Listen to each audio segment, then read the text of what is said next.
Okay, here we go again. Welcome to the Otherppl podcast, a weekly program featuring in-depth conversations with today's leading writers. It's a books and culture show. I'm Brad Listi, and I'm in Los Angeles. Thanks for being here. Hope you're okay out there, wherever you happen to be. I have a great episode for you today. My guest is Ellen Huet, author of a new book called Empire of Orgasm, Sex, Power, and the Downfall of a Wellness Cult. It is a work of narrative nonfiction available now from MCD Books. Empire of Orgasm is a cult story. You guys know how much I love cult stories. It is also a San Francisco startup culture story. You know what I'm saying? Tech, that whole world, Silicon Valley. It's got a lot of that to it. It is about this company called One Taste. Maybe you heard of it. It was founded by Nicole Daedone, part of this like big wellness boom and like another tech wave. And it sold essentially a process. It sold an activity. I don't even know how you put it. It sold orgasmic meditation, which you're going to hear Ellen describe in detail in the conversation itself. So I'm not going to do it here. I feel like she should do it. I don't think you guys need to hear me kind of get into the particulars of orgasmic meditation. It involves the manipulation of genitals. Let's just put it that way, in a group setting, which, that's what cults are, right? They're group settings. That's something that this book made me think about. I was talking about it in the conversation a bit, I think, if I recall correctly, where I'm just like, yeah, I'm uncomfortable with groups. I don't like human groups. I think they're problematic. Religions, companies, nations, anything. I think it only leads to trouble. It makes me uncomfortable. This is why I prefer to be alone in my garage, hiding from other people. I feel alienated by these stories of, like the story of one. I was like, how did people fall for this? That's what I was thinking. Like, this is crazy. And yet then I was like, well, maybe you're an asshole who, maybe it's easy for you to say. You know what I'm saying? Like, maybe I'm up on my high horse reading this book and sort of gawking at all these people who fell for this pyramid scheme, scam, whatever you want to call it, got wrapped up in it. But I suppose in another set of circumstances, if things were different for me, I could easily have fallen for it.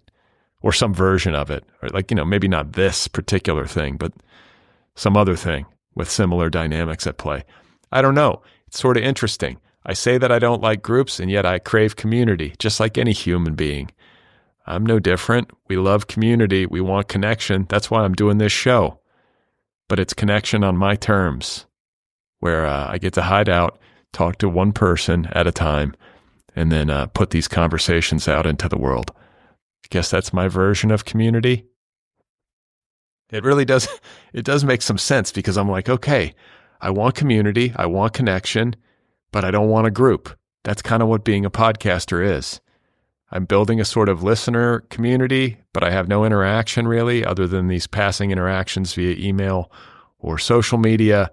And then I obviously have a real conversation and hopefully some connection with my guest. But even that is kind of passing in its way. A lot of these people, it's the only time we ever talk. So maybe that's what podcasting is. It's the best way on earth to have community with no group. Which maybe that's not healthy. You know what I'm saying? Maybe I need to find a way to be in a group without having this feeling of like revulsion or like I got to get out of here. This is too much. Just seems like it always goes bad eventually, or it just gets annoying, and then maybe you got to push through that, get to a place of acceptance. I guess a family is a group. I've got a family. That's my group. I've got my unit. Not everybody needs a big group or lots of groups. Maybe the family is enough of a unit, a few close friends, that's it. Keep the circle tight. And then I think there are people like out there right now, as we speak, who are like, yeah, I don't want groups or humans. I'm just going to talk to an AI chatbot. And that's going to be my intimate partner. That's going to be my confidant.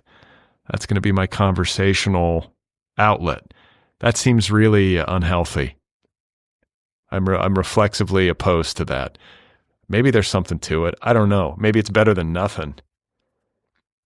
You're going to hear, I think, at the tail end of our conversation, I think Ellen talks about how she's been writing about that sort of thing in her journalism career, and it's a big story. It's going to grow, right? People's relationships with technology, like intimate relationships with technology, like a facsimile of a personal relationship. That seems like it's coming. It seems like it's here and it's going to metastasize. I don't have a good feeling about it. I don't know where that leads. Probably somewhere dark.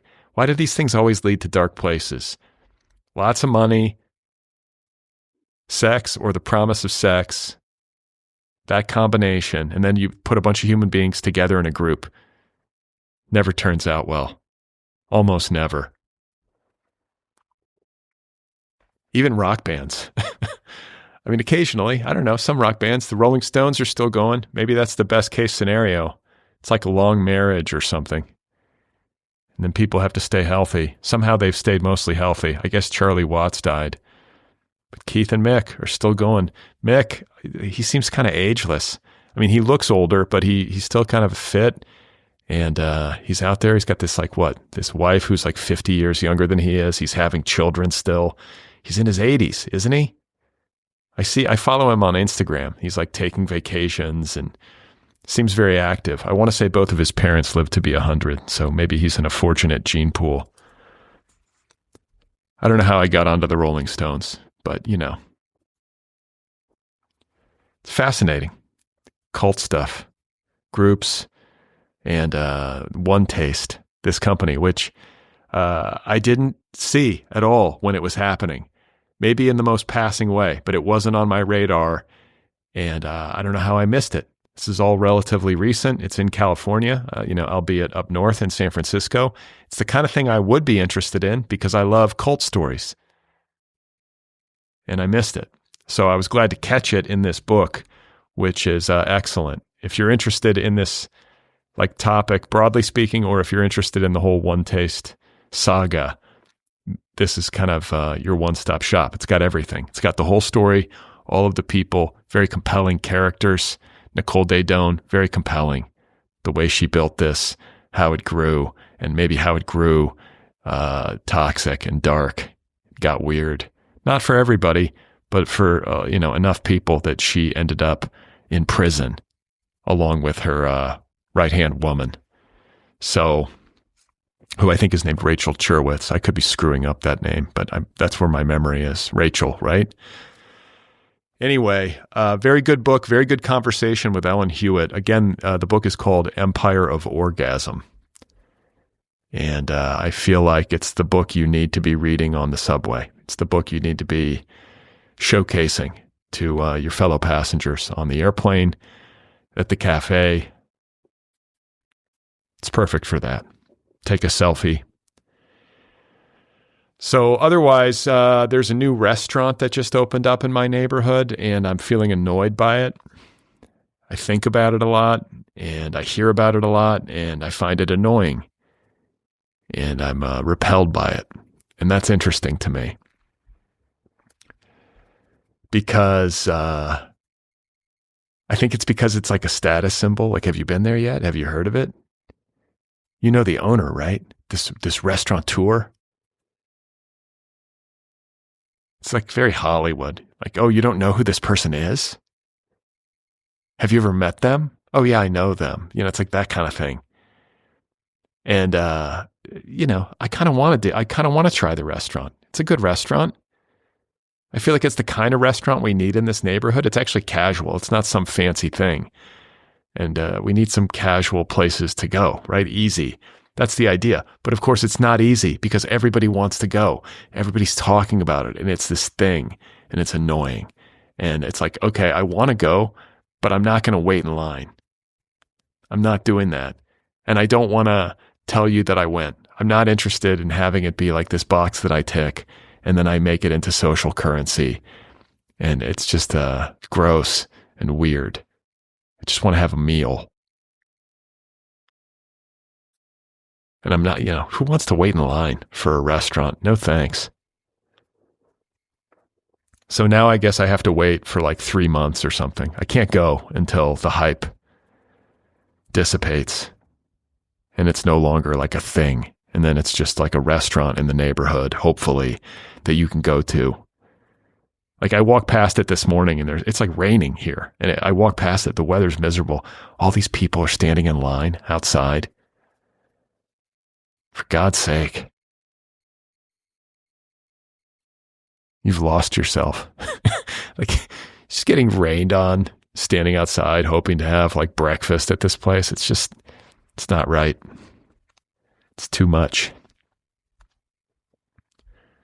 So I have a weekly email newsletter, just like everybody else. If you want to sign up and you want to hear from me once a week in your inbox, go sign up at bradlisti.substack.com. I'll let you know about the latest episodes of the show on a weekly basis, and I will also share with you a list of links to things that I have been reading and finding interesting. And Deep Dive is my company. I'm a founder.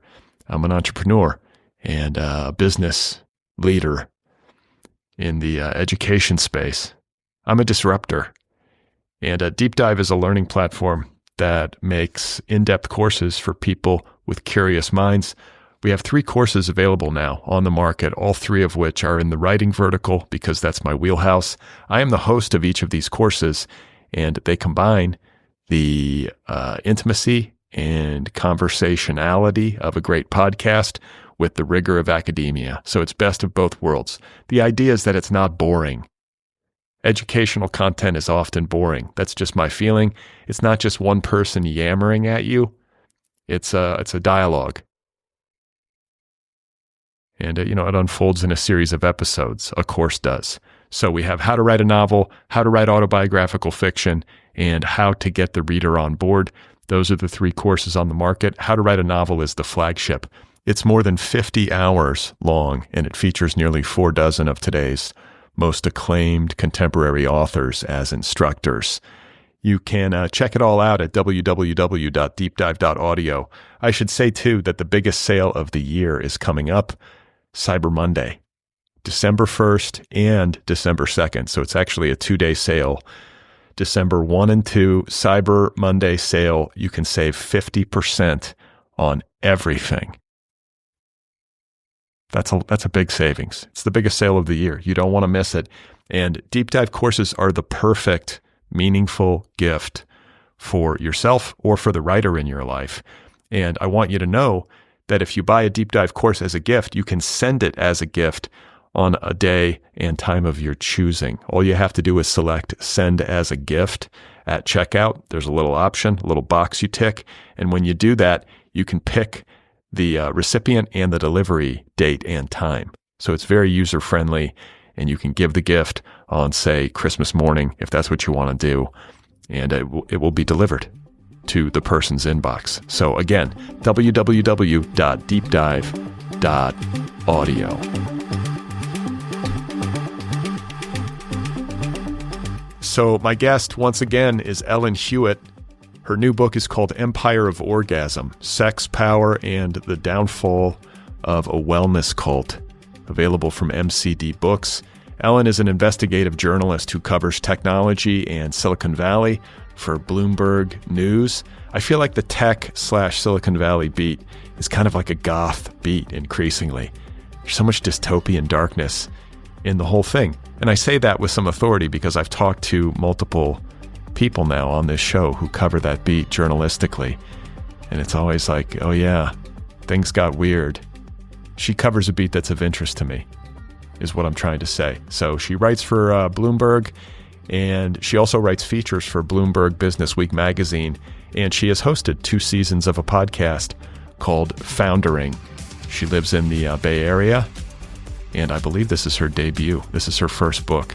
I had a great time reading it and talking with her, and I hope you enjoy the dialogue. So here I am with Ellen Huet, and her book, once again, is called Empire of Orgasm. My involvement with One Taste starts in 2017. At the time, I was a reporter for Bloomberg News, which is where I still work. But at the time, I was covering startups. And so I've always been a tech reporter I have for the last decade of my career. And I was working in San Francisco. I've lived in the Bay Area my whole life.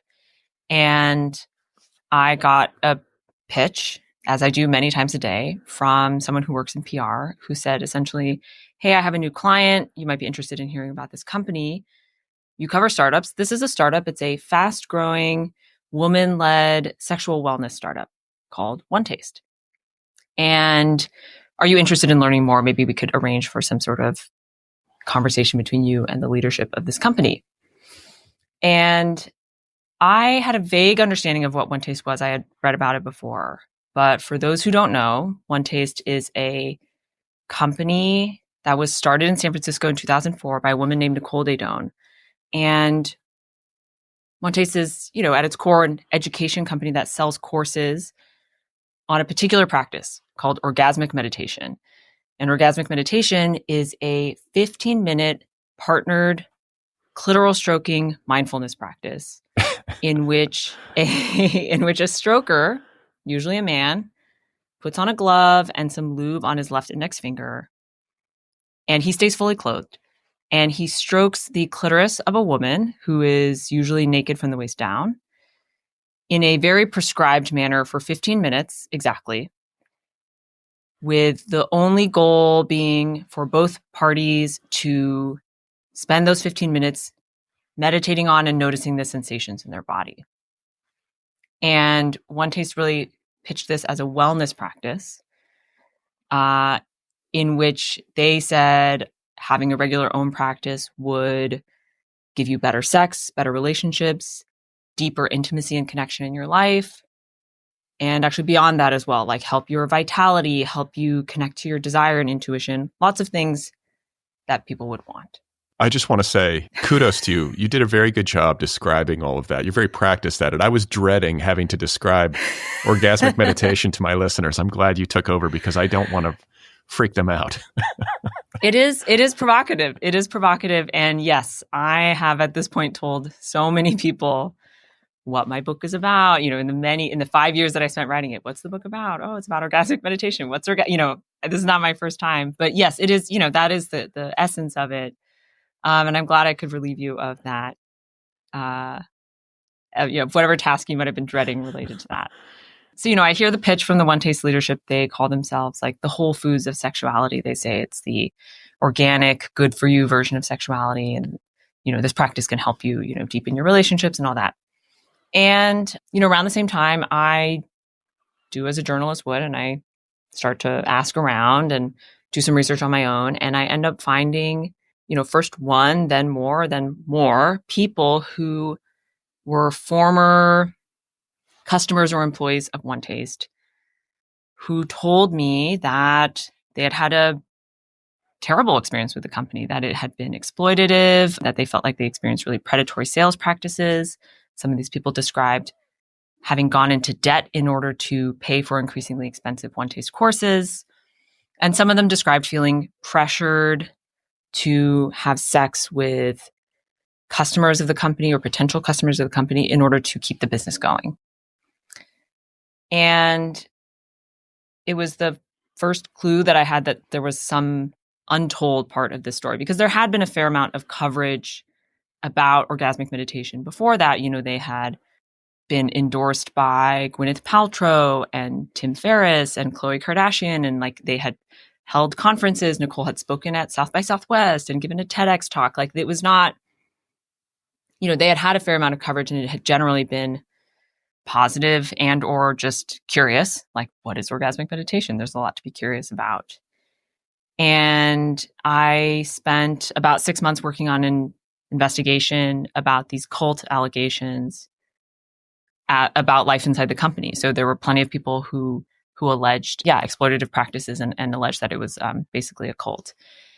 And that first story, which came out in 2018, although I don't know it for sure, it in all likelihood kicked off an FBI investigation, which led to a criminal indictment, which led to a criminal trial this past summer, in which Nicole, the leader of the group, and Rachel Cherwitz, her second in command, were convicted of a federal crime and are currently now in jail awaiting sentencing. So that's the whole maybe I jumped ahead too much there, but that's the overview, and we can go wherever you want to go next. Okay. Well, I think I want to start with Nicole because she's the guru. Like, she's the spiritual leader of the company and the force behind it.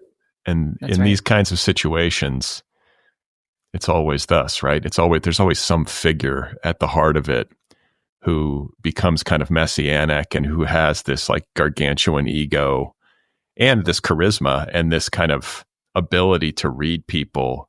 So can you just talk a little bit about who Nicole Daedone is and how she grew up and how she got to the point where she's running this sexual wellness company where, and for people listening who might have questions, like you talked about the process of orgasmic meditation where there's like a man stroking a woman's clitoris, and like, is she on a table? Are they in a room? Are they on yoga mats? Like, how does this work? Is it like a class? You know what I'm saying? Like this, it's so bonkers to me, but yet, like, I think that some of the benefits you described and some of the benefits that people professed to derive, that seems like legit to me in the way that like somebody who goes in to get stress tested at the Church of Scientology might derive like legitimate benefits from kind of talking out their problems. I don't think that's entirely illegitimate. I think people's sex lives and their kind of like bodily awareness and in touchness or whatever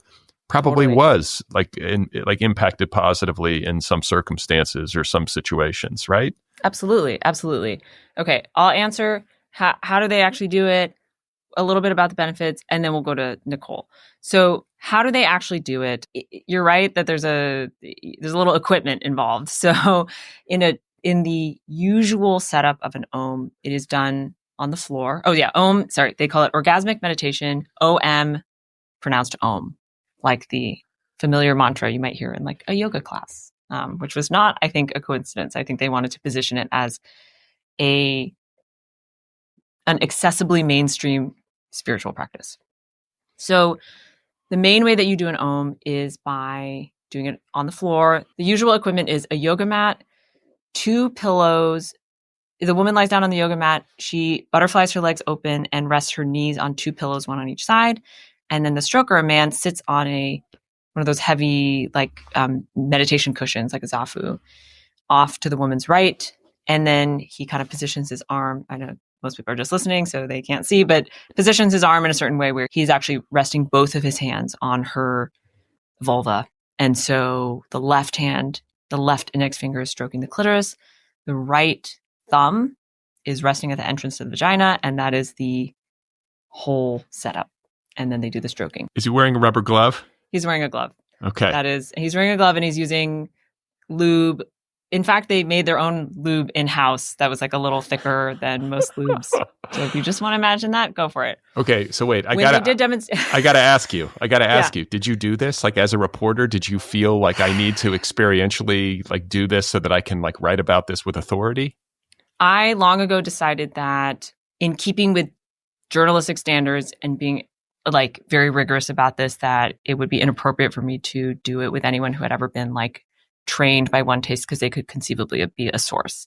And in general, although I never I don't blame people for wondering, I would love to like keep, I don't want to be like sexualized by like the image of like me doing it as well. So I would love to.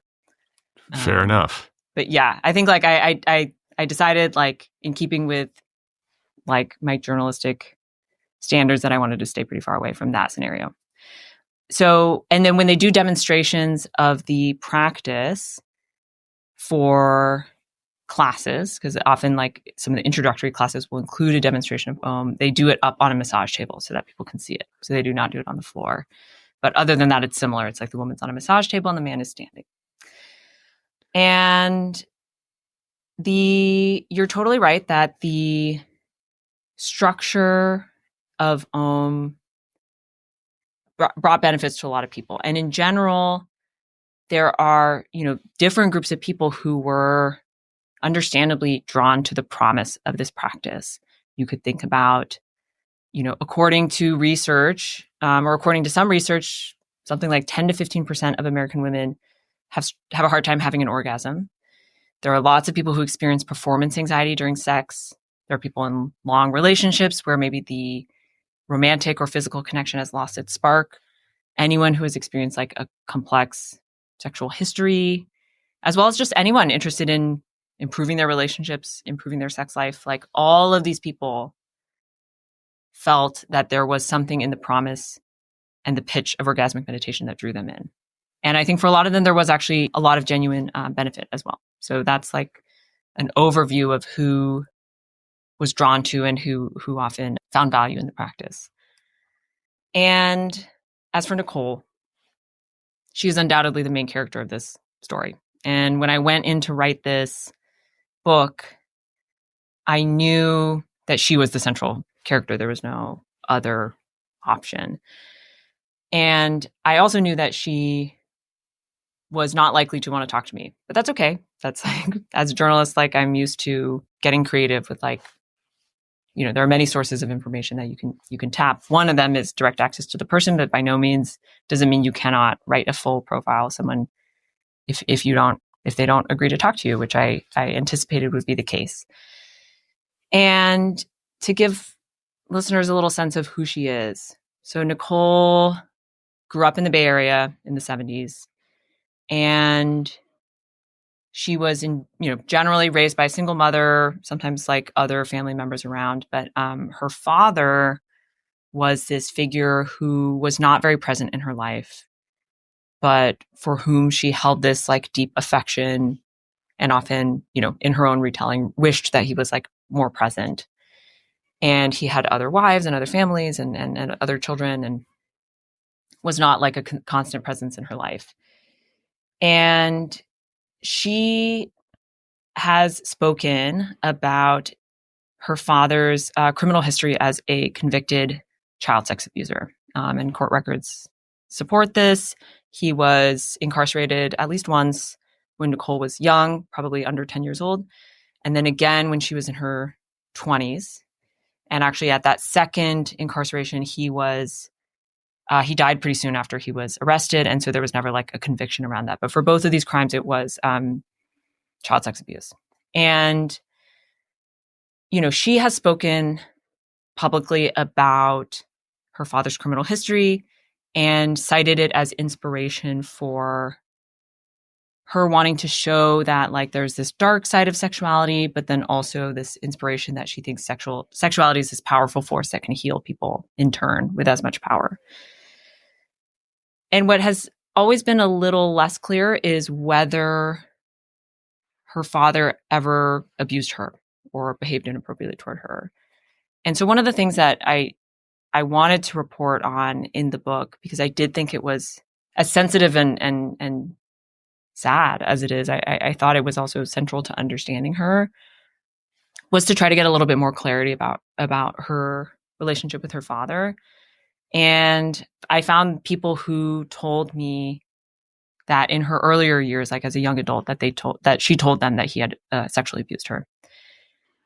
And that's obviously like an important potential factor in her life. And even more so, what's interesting is that her telling of this relationship also shifted over the years into one where at times she has suggested that even though she was like a child at the time, that she had also like instigated in some form this abusive relationship with her father. And if you talk to child sex abuse experts, they will say that as sad as this is, it is not uncommon that people might reframe abusive experiences that they experienced when they were children to be one where they played a role in causing it, because it allows them to reclaim a sense of agency around something where they might have felt helpless. So that's like a big part of her childhood, regardless of whatever specifically happened. It's like her father's actions and her relationship with her father. And then in her 20s, she like goes to college, she kind of does like a normal thing for a few years, works at an art gallery.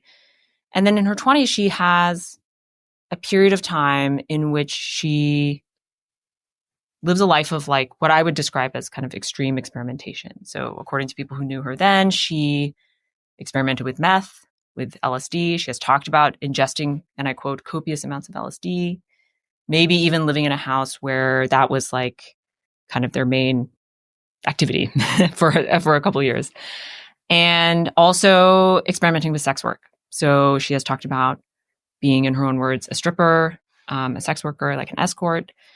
And all of this is relevant because it later comes up in her teachings at One Taste that, you know, she would share these anecdotes about her time as a sex worker or some of her experiences with some of these more extreme scenarios that she would put herself in.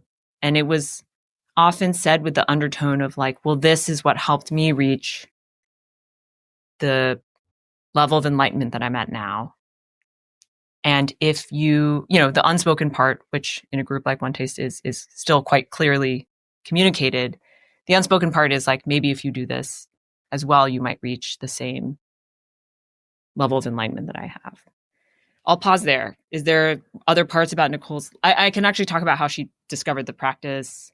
Well, that part of the book was, I think, really fascinating to me. It's kind of this coming of age in her 20s, sex work, LSD, meth, and then also kind of, I think, flirtation with her and like a genuine interest in intentional communities. And like that section of the book where she's in the desert with her friends, and then that guy Don that she ended up marrying for a bit. Like, it was just interesting. I'm always curious, like, how do these things form? And there was real, I think, intentionality, and she kind of wanted to be a guru. That's my read of it. Maybe you have a different POV, but like, no, I think that's fair. It reminds me, again, I'm going to go back to Scientology, but it reminds me of L. Ron Hubbard being like, you know, the money's not in literature, the money's in religion. Like, there's a quote, and it's like, oh man, this guy like really had a plan. You know, he's like, I'm going to start one of these. These are great businesses. And, you know, there's a guy, I think, the Morehouse intentional community, Vic Barranco, was an influence on her. So I'd love to just hear you talk about the desert time, like where this thing was sort of conceptualized, maybe, at least in part, and then also maybe the influence of Morehouse and like what Morehouse even is or was, you know, because I think maybe listeners might not know. So yeah, for those, I didn't know much about this, and maybe you would only know if you were really steeped in like Bay Area lore, but basically there are two important groups that also inspired Nicole to create what would eventually become One Taste. And they're related to each other. The first group is older. It was started in the late 60s, and it's called Morehouse. And the leader of it, as you mentioned, is this guy named Vic Barranco. And Morehouse, which in some form still exists today, was kind of this like network of communes across the U.S. They tended to paint their houses purple and dress in purple. They had purple cars, and so sometimes people call them the Purple People. But their home base was in Lafayette, California, which is in the East Bay Pass. It's kind of like east of Berkeley. And Morehouse was this, you know, kind of freewheeling. They practiced a thing called responsible hedonism. They had a lot of sex within the community. They used paper money. It was very quirky, lots of like different ideas floating around there. But one of the main things they did was a practice called deliberate orgasm, which was a sort of meditative-ish clitoral stroking practice meant to induce like transcendent states. And they had this practice. They taught a lot of courses as well about, you know, how to live a life in line with this like erotic energy. They did a lot of things that One Taste would go on to do. Like they had nights for newcomers where they called them mark groups, because they were talking about these people blatantly as like marks. Like, oh, these new people might come in and like spend money with our group. Let's invite them in for a mark group night. Anyway, there was a spin-off group from Morehouse, started by like a former Morehouse student who wanted to do his own thing. His name was RJ, and he started a group called the Welcome Consensus, which was similar. They sold courses on deliberate orgasm, this clitoral stroking practice.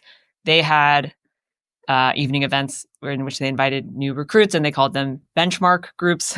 So you can see that they really were copying a lot of the same patterns and tactics from Morehouse.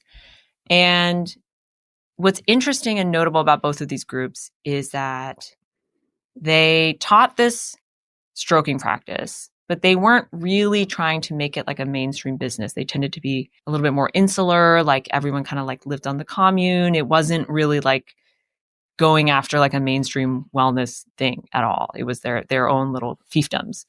And they were both run by men. And even though it was like ostensibly about like the female orgasm, it was all about like stroking women. And so Nicole ends up, the way she gets exposed to orgasmic meditation, or deliberate orgasm, I should say, she meets somebody who is a student at the Wellcome Consensus, and he brings her into this world. And she spends several years living with them, being pretty involved in that community, being exposed to their ideas as well as the ones that came from Morehouse, and watching up close how one of these like sex communes is run. And from all of my research, what I can tell is that she took a lot of ideas from this group and then at some point decided, well, I want to branch off and do my own thing. I want to run my own game and I'd like to be the leader. And so to me, that's a pivotal point where she decides like she is going to be creating her own version of this. And the moment that she ends up in the desert is when she takes two of her first marks. I mean, they are the people who are willing to follow her from the Wellcome Consensus. It's this married couple. She takes them and she's looking for a new place to live. She ends up going to San Diego to stay with a guy that she knew from much earlier in her life. They do end up getting briefly married. It's a bit tumultuous.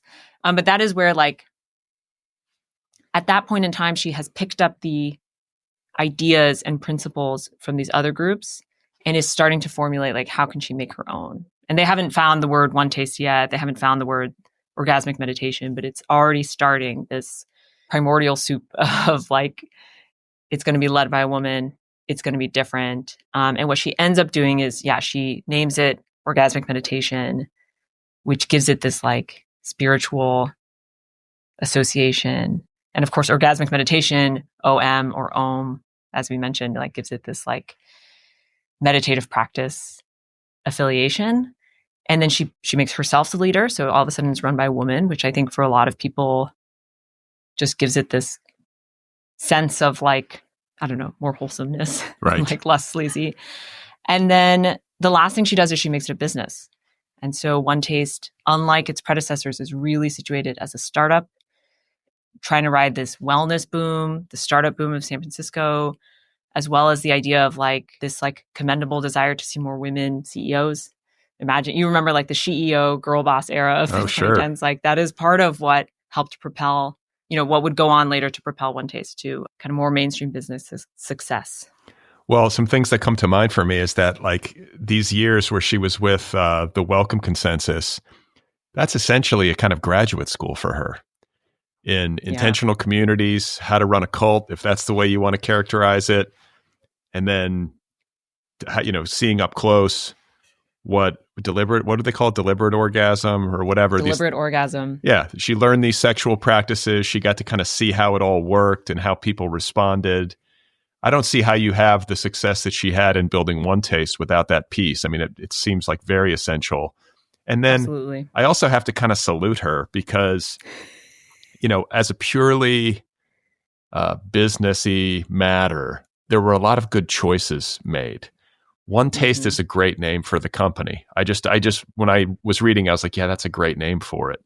And then this choice to make it, to call it orgasmic meditation instead of deliberate orgasm, way better. Yeah. And orgasmic meditation, stroke of genius. Yeah. And that's no pun intended. Yeah. So it's like, okay, these people are kind of smart, but they have good business sense. Mm-hmm. And then, this is also the thing this is one of those books that as I was reading it, I was laughing aloud because it's so over the top. You're like, holy shit, this is crazy. Like there's a person on a table up in front of a group of people with her legs spread wide open, and there's some dude with a rubber glove. Like this just seems wacky to me. I'm not like super prude, but like to try to do this in front of people, and then they have the woman mic'd up, and her, the noises that she's making are kind of echoing throughout the room, and people in the room are sort of shouting out their bodily responses. I think the average person would probably be reticent to be the person on the table. Like maybe I'd go and sit there as like an experience. Like this sounds crazy, but the thing that I would say is that as I was kind of laughing and just like, holy shit, and I can't believe people are falling for this, I also was thinking to myself, this is the most San Francisco thing ever. Like San Francisco, is it's the most beautiful city, I think, in the country. It's a gorgeous place. I love San Francisco. San Francisco loves to be the place where people are like, yeah, we're like totally into sex and like we're open. Like, you know what I'm saying? Like that libertine sort of like thing is like a badge of honor that San Franciscans tend to wear, right? Definitely. And I say this as having, I'm very familiar with that archetype. I lived specifically in the city for probably a dozen years, and then I have lived around it my whole life. So. Yeah. So it's like this thing where like we know sex, and it's kind of their specialty. San Francisco is kind of like, it's the sex city or whatever. And so it was perfectly placed. And then also in the context of this startup environment and this disruptor ideology where, and I have huge problems with that whole scene. And interestingly, I think of Wahini Vara, who I've talked to on this show, and big fan. Her experiences as like a tech reporter. And then I think of Kara Swisher, who, has got her own little empire, but, cut her teeth as a tech reporter. And now writing about tech. That is a very fertile ground, for business reportage. But what's interesting is that like everybody that I just mentioned, including you, has written at least on some level. And then I also talked to Roger McNamara. I don't know if you're probably familiar with him. The Facebook McNamee. Yeah, sorry. Yeah, I'm totally forgive me, Roger, but it's been a while. But I interviewed him on this show years ago. Yeah, I'm familiar with his writing. Yeah, all of it has something to do with corruption.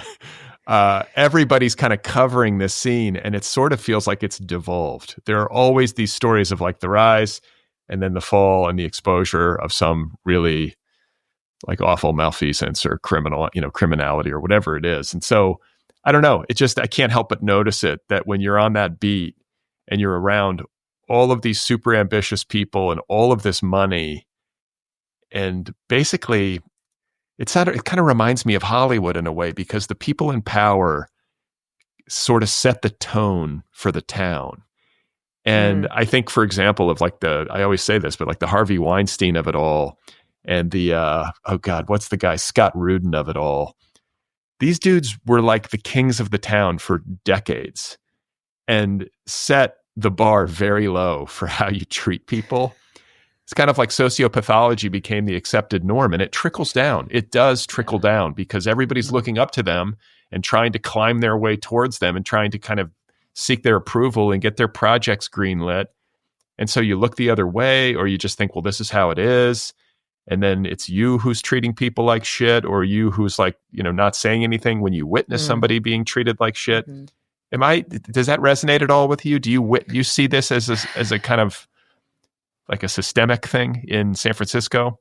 I think like tech and tech's presence in San Francisco has always come with a lot of money and power, and therefore, and like the need to have like a really strong story to bring people in, and like a mission, all these things that tend to like, they all kind of lead toward this like hyping tendency.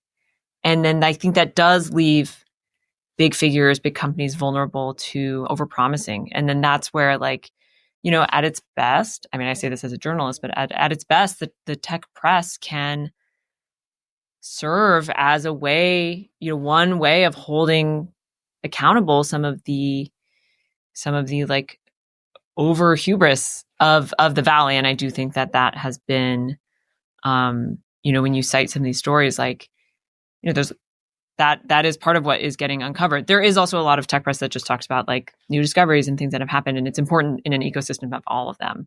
But I do think that, not to be cheesy, but like with great power comes great responsibility. And like when these companies, the biggest companies in the world are tech companies, and the most powerful platforms and like companies that are raising like literally billions of dollars. Like these companies also, I think it's important that they be held accountable. And one of the ways, not the only way, but one of the ways to do that is through active accountability journalism, which, at its best can be done, by the Fourth Estate.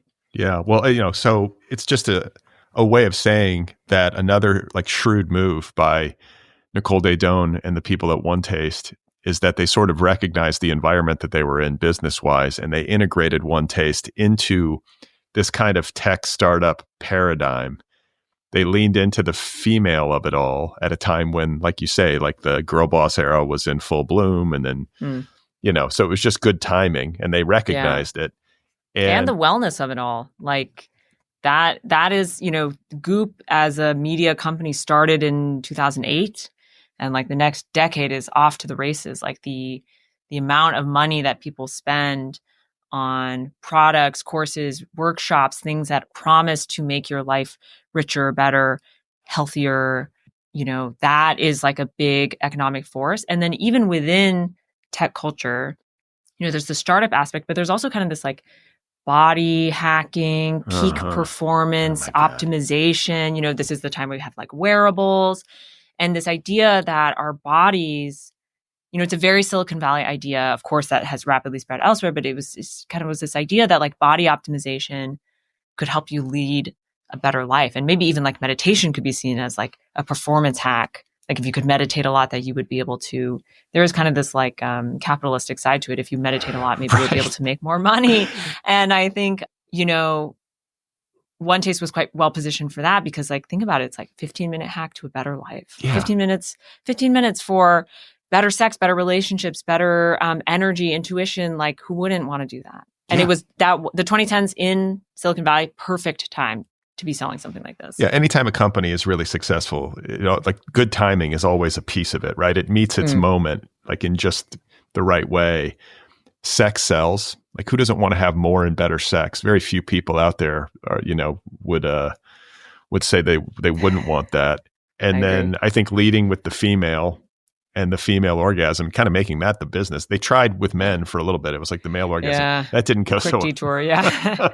but like leading with female orgasm, not only does that sell, but it feels more wholesome and it's radical. It's like, and I don't want to undercredit this. Like part of what drew people to orgasmic meditation and the promise of it is that they felt that it was also like righteous. This idea that, female sexual pleasure, maybe we believe that it has been like denigrated or deprioritized for a long time. And now here's a radical practice that is going to center it.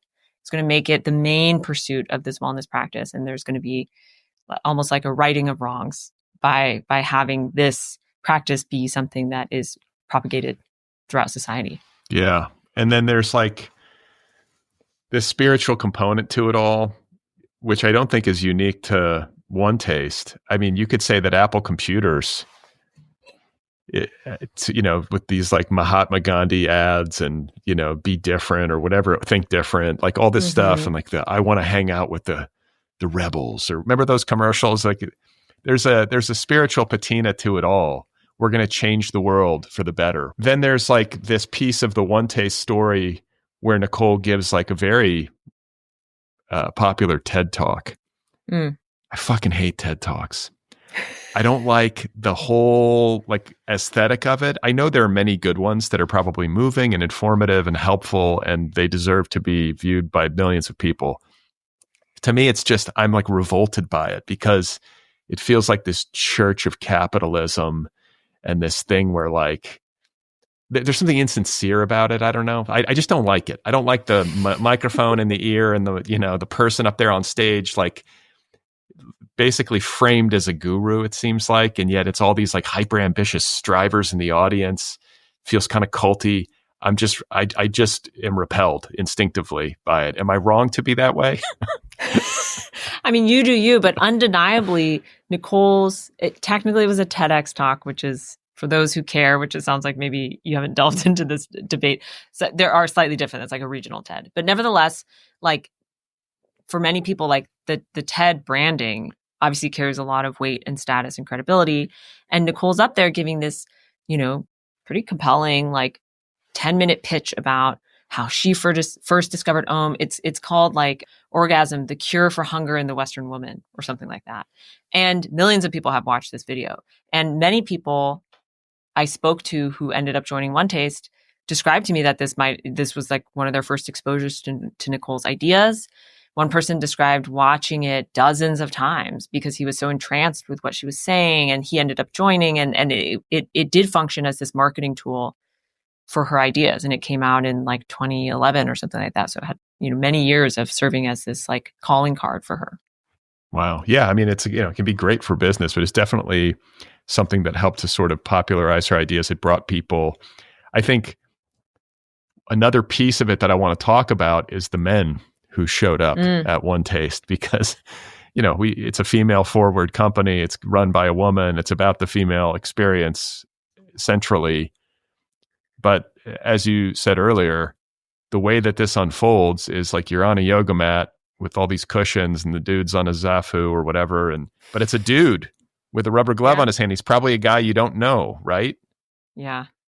They did encourage they did encourage you to think about, if you became like a, practitioner of Om, the idea was that you could Om with anyone. And that in part because they had made such a like rigorously defined set of protocols around how to do an Om, that it made it safe or feel safe to do it with anyone. So it was always 15 minutes. The person's always going to wear a glove. They're always going to sit in the same position. They're always going to open with the same script. Like, would you like to Om? You could say yes or no. And before the man would start touching the woman, he would do this thing that they called safe porting, which was telling her that he was going to touch her. Like, I'm going to put some pressure on your thigh. I'm going to move my hands. Excuse my language. They like to use the word pussy and cock within One Taste for many years because it had a lot of emotional charge to it. So we are experiencing that emotional charge right now. But he would say things like, I'm going to touch your pussy now. And that was safe porting. And so there was this whole, and then after the 15 minutes was over, both partners would do something that they called sharing frames, in which both partners would share a verbal description of one moment in the Om where they felt something interesting or whatever they wanted. So they would say something like, oh, at this part, I felt this like jolt of energy shoot up my arm. That's an example of a frame. And so, the idea is that you could do this with anyone. That is also pretty confronting for people, but it was part of the philosophy of how to live an orgasmic life, which we can get into later. But I do believe that also laid the groundwork for some allegedly exploitative practices later, because then it's like, well, it's kind of breaking down some of your sexual boundaries that you might naturally have about who you want to expose this vulnerable part of yourself to. And so part of the teaching was to kind of desensitize you to that. And there may have been benefits to that. And it also opened up, I think, avenues for alleged abuse. Yeah. Yeah. And it was like pressure on you. Like I can imagine people being like, what, you're uncomfortable? Well, so there was even, again, to use some colorful language, but there are women who were members of One Taste who described to me that, as they got more involved in the company, so there's kind of the front office, which is like you come in, you take some classes about orgasmic meditation. But if you became more involved in the community, and that usually looked like leaving your previous home and moving into a communal home residence, leaving your previous job, starting to work for the company. If you became more enmeshed in that community, there were stronger pressures about your sex life and certain sex behaviors. And so, for example, women described to me that they were frequently shamed for being resistant to certain sexual situations, or saying like, no, I don't want to own with that person. And they would be shamed and said, oh, you think you have a golden pussy? Like only special people can touch it. It was, once you got deeper in, there were these like, shaming and blaming and social pressures that were used to guide people's sex lives. And some of it was around, like resistance as to who you would or wouldn't be open to oming with. And you have some of these guys, like they're good looking guys who are in the community and who have, they have their reasons. There's one guy, I'm going to totally blank on names. There was a guy you described movingly who, he struggled with fatherhood, and then Saeed, yeah. And then there's the whale. Like I mean that in a financial sense. This dude. Oh yes, the investor. The big ticket guy Reese that Jones. Yeah, that Nicole was in a relationship with, and she sort of saw him as, I think, like I don't know, I can't fully characterize the relationship based on money, but certainly that was a big part of it. He was going to finance the thing as it was getting off the ground. I think he had he sold his tech company to Motorola or something like that. Yeah. The basic overview of Reese Jones is that, in the early years of One Taste, like many startups, the company was not profitable. They were paying rent for their centers and their residences, and they were making money by selling courses, but it was not enough to be in the black. And they, in order to make ends meet, or I guess an opportunity presented itself to find a way to make ends meet, which is that Nicole met this man, Rhys Jones, who was a Silicon Valley investor who had made, he had sold a company of his to Motorola in the mid 2000s for roughly $200 million. And he had some money. He was an investor and he was interested in one taste and orgasmic meditation. He and Nicole meet and they start a romantic relationship. And he also starts financially supporting one taste. So he paid for business expenses. He loaned the company money. And, unlike a, startup investor, he wasn't paid in like shares or equity of the company. But there was a, according to my reporting, as well as described in detail in court testimony, there was an arrangement that was set up in which Rhys received sexual favors from One Taste employees as a way to thank him. And that looked often like two different categories of things. One was these elaborate, immersive, theatrical scenes that were put on for him, usually for his birthday or other special occasions, in which, a dozen or more One Taste employees would coordinate to make a sometimes multi-day theatrical performance with an audience of one. And Rhys. This guy's a nerd, right? I think, yeah, he would probably agree to that too. Yeah, I mean, he's quite interested in advanced technology. He was involved in the Singularity University, which is this weird Silicon Valley think tank. He's definitely interested in esoteric science and then also sex. But also he's not this is not the guy you look on the street and be like, this is a lady killer, or no? Probably not. Yeah. You would probably not call him a lady killer. But, I think, so anyway, they do these immersive scenes for him. They called them scenes, and they were often sexual in nature, sex was involved, and they were sometimes themed after things like The Wizard of Oz or the Seven Deadly Sins. And so that was part of his reward. And then the other one is that over the course of several years, there were a handful of women who were asked to serve in this specific role as Rhys's handler. And to be his handler meant something like living in his house, which was in Russian Hill in San Francisco, or spending a lot of time there, helping with housework, cooking, maybe taking care of his dog, and sexually servicing him every day, usually something like hand job. And this role was positioned as a role of honor within the community, and something that, women who did it tended to be quite close to Nicole. It was something that there was a lot of there were a lot of reasons to look at it as aspirational within the social status of the One Taste environment. And what's complicated is there are some women who served in this handler role who are still devoted members of One Taste and see sort of no harm, no foul. And then there are other women who, served in this role who later testified at trial and said that they thought it was, that they were pressured to say yes, that they didn't feel they could say no, that it was exploitative.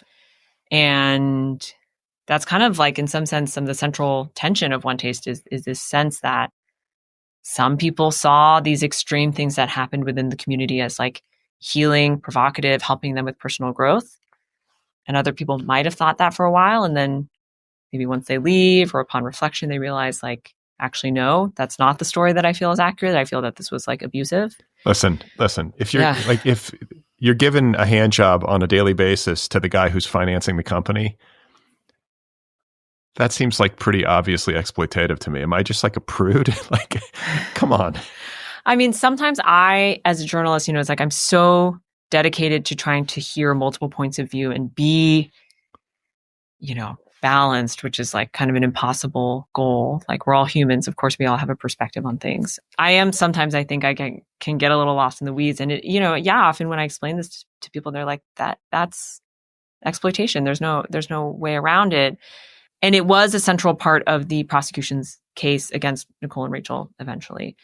And the reason, I want readers to and I hope that the experience of reading the book gives them some compassion and understanding for why someone might, when asked to do this job, say yes. There were a lot of philosophies that were taught within this kind of inner circle of One Taste that might lead someone to say yes. So as an example, some of the mantras within One Taste, they had a few mantras. One of them was get off on any stroke. And so it was this teaching that, instructed you to be able to find pleasure or satisfaction or some sort of like getting off, broadly defined, metaphorically, on any situation that you have in life. So that like, even if you find yourself in an uncomfortable situation, like they really wanted to situate the agency within you. So it's like, okay, well, it's kind of like life can serve you whatever, but it's up to you to decide like how you want to respond to it. So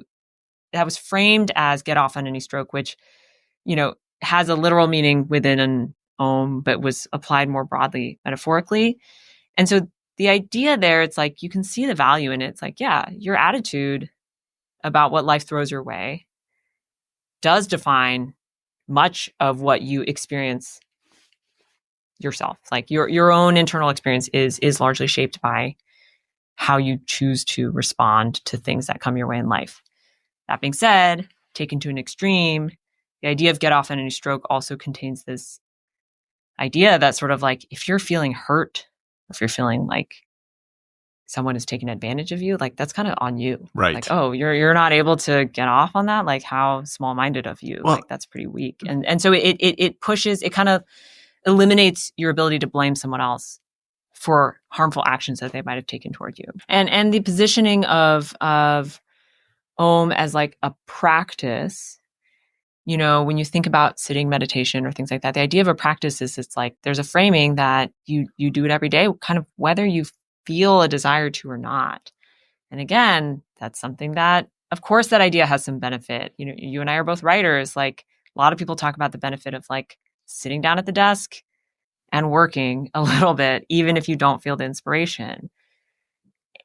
And at the same time, you can see how that can quickly get twisted if it's used as justification to pressure someone into sex when they are feeling like, I don't want to do that. And I haven't even gotten to aversion practice, which was something that was taught within One Taste, which is very specifically gets at this, which was a philosophy that was taught that essentially said you gain more spiritual energy if you can bring yourself to do things that you feel an aversion to.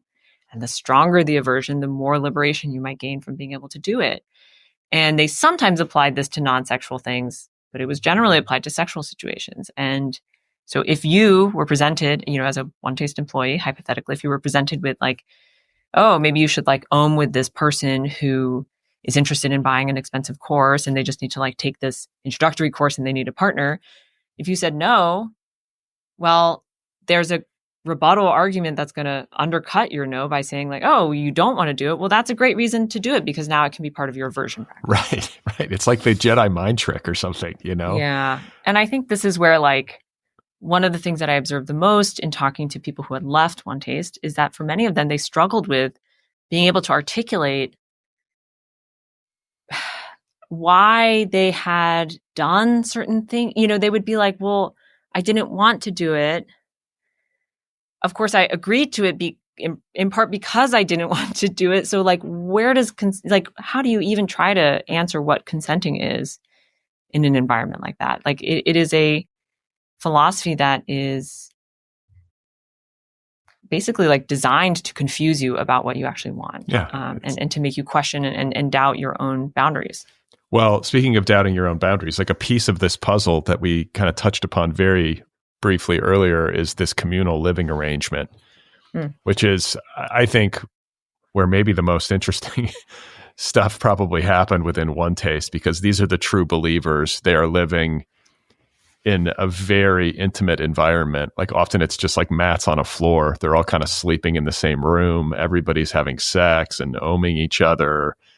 And they would do makeouts, I think, too, right? Yeah, makeouts was an internal term. All good groups that have strong in-group, out-group dynamic have rich jargon because that's one of the good ways to signal who's in and who's out. Like if you understand the jargon, you're in. And if not, you're like an outsider. But anyway, a makeout was a term that they used to describe anything from like a sexual encounter that included anything from kissing to sex, or, it was just a sort of a broad term, kind of like a hookup, but it was their own version. So describe this communal living arrangement in San Francisco. Yeah, they actually had several different versions of communal residences. There's almost 3 phases. The first one was this warehouse, again, on Folsom Street in Soma. For those who know San Francisco, that was like where One Taste all started. And many people might know the Folsom Street for the Folsom Street Fair, which is like a leather and kink festival that happens every year. So again, part of that like sexual history of the city. I love that.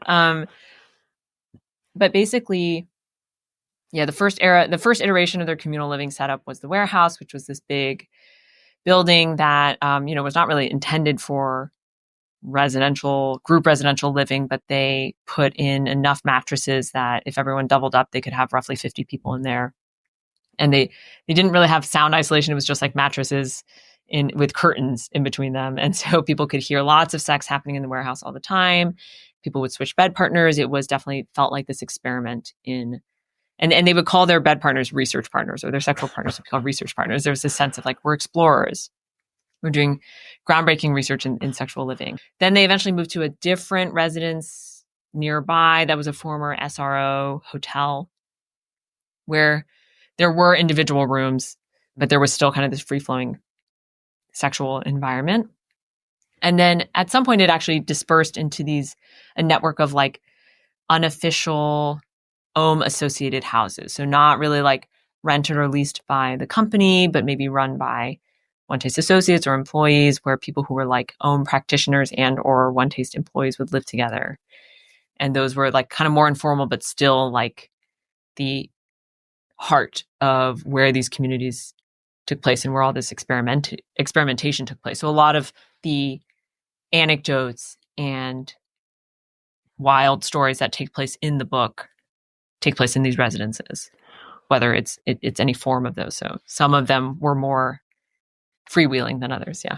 Yeah. And it just seems it's like worth noting to me that, with these communal living arrangements and how kind of freewheeling things were, it seems like whenever there's polyamory, there's inevitably like a lot of fighting eventually. Like not everybody. And by the way, not every polyamorous arrangement. I'm sure there are harmonious polyamorous arrangements all over San Francisco at this very moment. But I think that usually jealousy, eventually feelings get hurt. That seems to be the arc of those narratives, at least insofar as I understand them.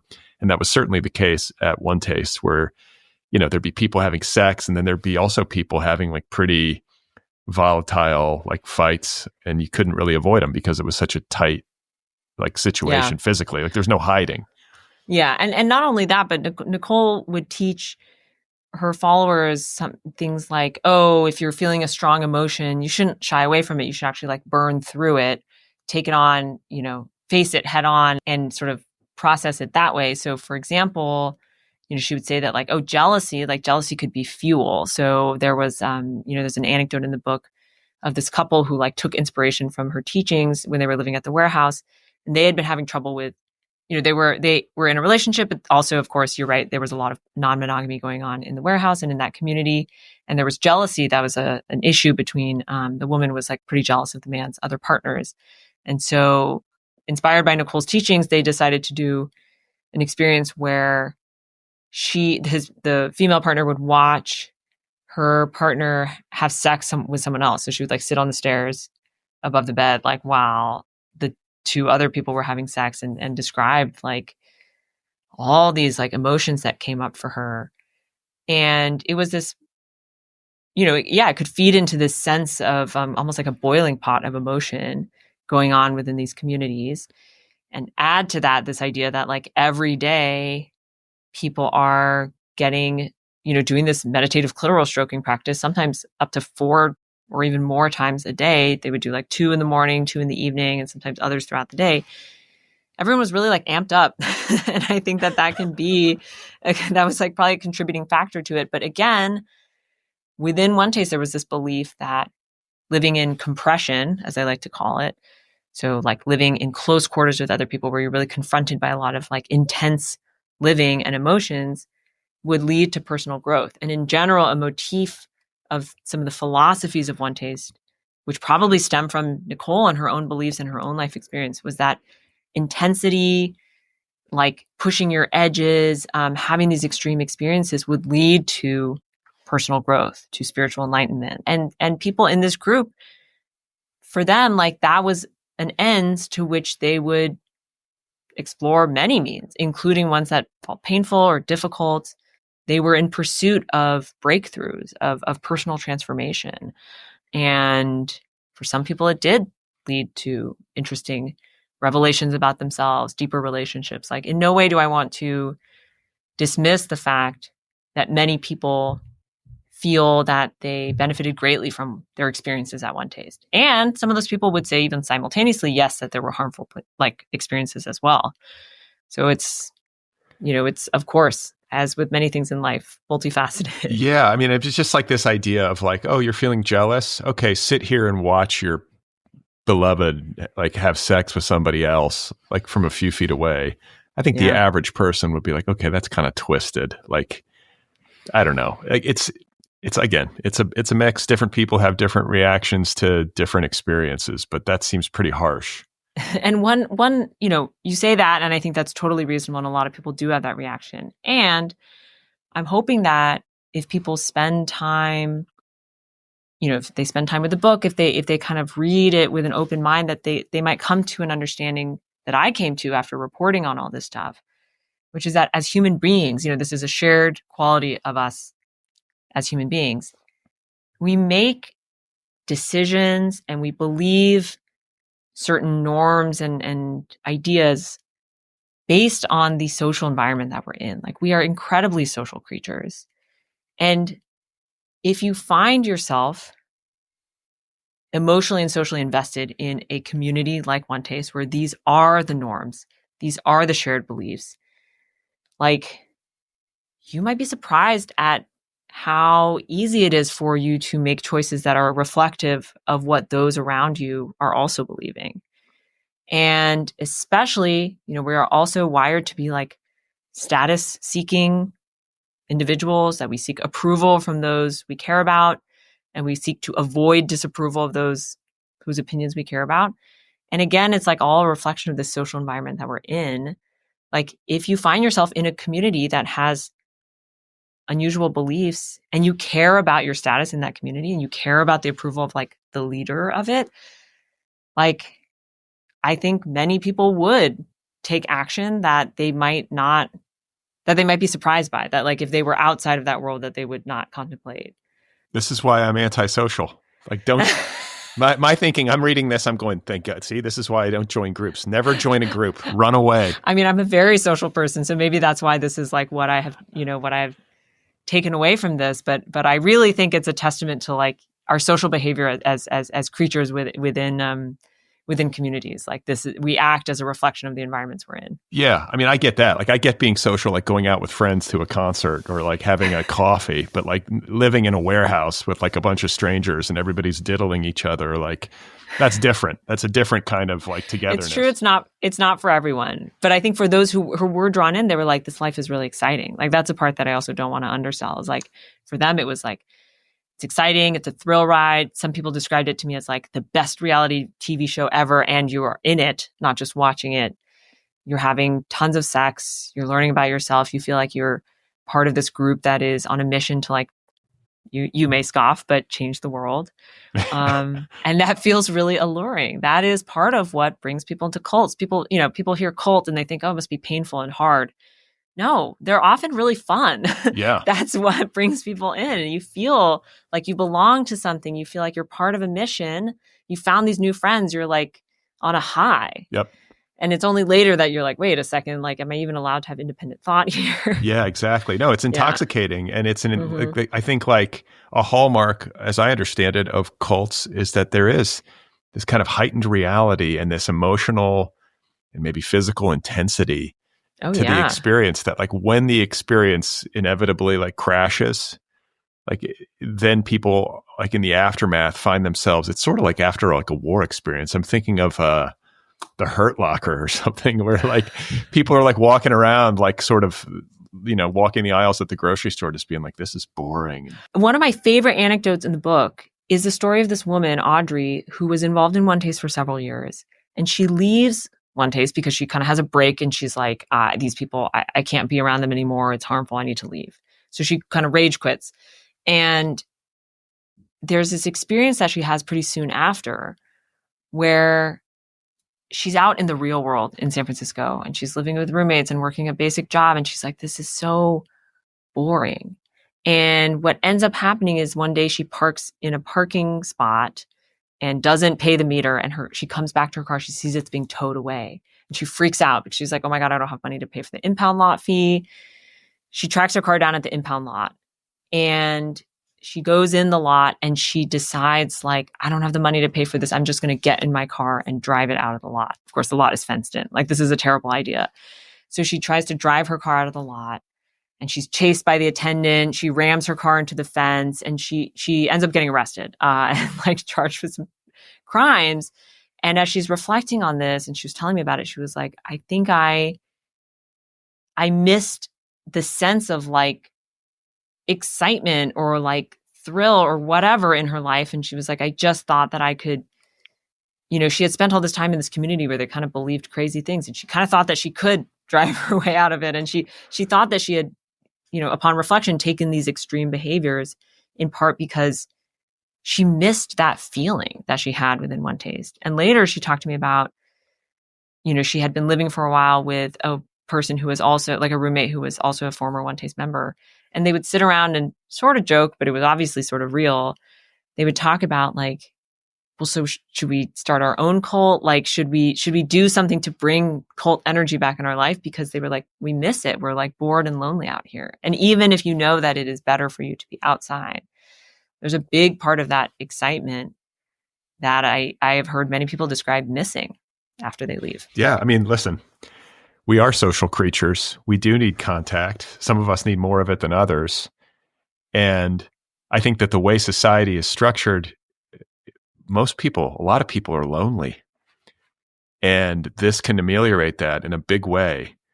I think there might be a happy median for most people that we could maybe move towards that's like a healthier and like, maybe just like a few notches less intense than this was. But yeah. I do think it is serving a need, like a deep need that people have for connection. Like, again, It contains more than a grain of truth and goodness in this arrangement. And I think people need better sexual education. And men need to understand. I mean, I'm raising my hand. I was like, man, maybe I should learn some things. I'm sure I could benefit, because I don't think we have necessarily as a species, like, intergender conversations that are always clear and meaningful. And a lot of times people don't understand boundaries or needs in the way that they maybe could or should. And so all of that seems like positive to me. And I can imagine there would be people like nodding along, or people especially who are on the inside who are like, look, this totally changed the game for me and made me much more responsive to my partner, or much more 1,000% in tune with my body, all that stuff. Yeah. And I think like part of what was the special allure of One Taste was that, they were offering a place to have honest, candid, kind of like very straightforward and confronting conversations about sex that people did want and did not find many other options for where you could go to have these types of conversations. And I've spoken with former members who said, I'm glad I'm not involved anymore, but I miss having that sort of forum to explore sexuality. Like, they were doing it in a way that no one else does. And then the other thing you mentioned about loneliness, you're totally right that like, there's probably a happy medium that is not as extractive as a group like this. But keep in mind that like, in sort of a COVID era and a digital era, it's like people are lonelier than ever. And that does make them more vulnerable to a group that comes along and sells the promise of connection at a really steep cost. People are still, people are looking for that, and they are going to be looking for it more now than ever.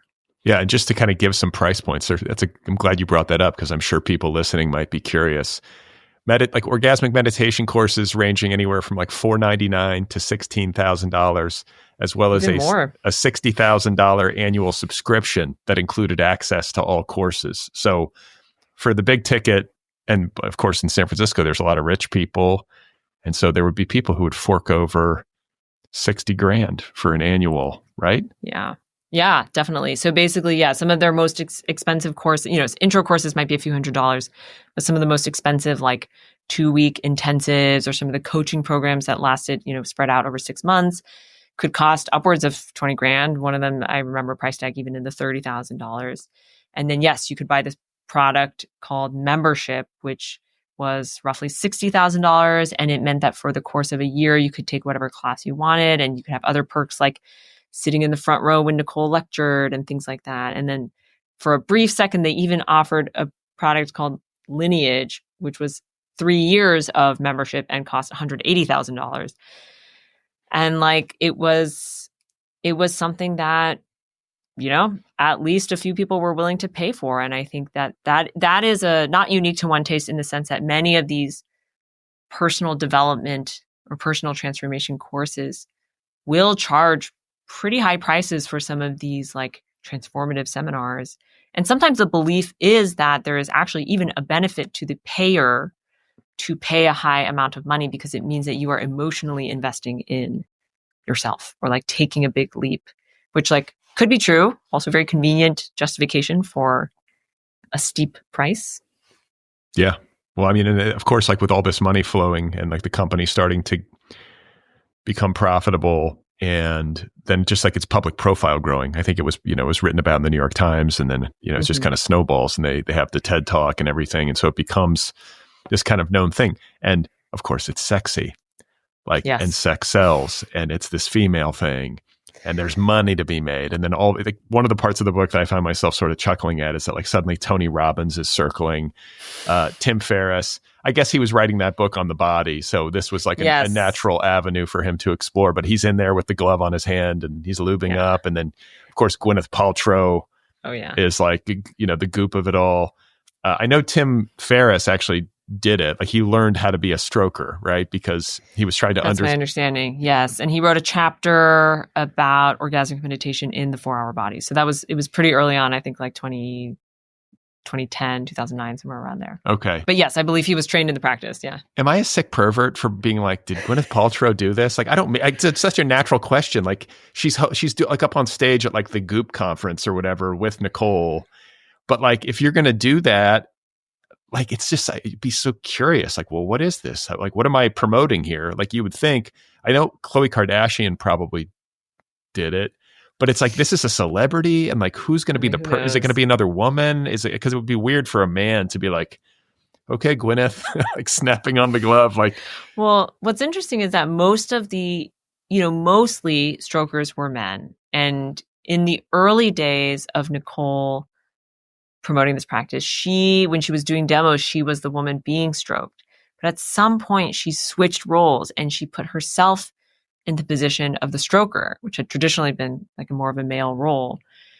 And so at some of her biggest demos, when the company hosted these big conferences in 2013 and 2014, the headlining act was Nicole stroking one of her female employees. And her employees, her associates would hype this up and they would refer to her as the Jimi Hendrix of stroking. And this idea that she had this magical talent in her hands is really interesting to me because, some of the maybe old school deliberate orgasm people, they would have said well, actually the power comes in the woman who's being stroked. But at some point, Nicole was no.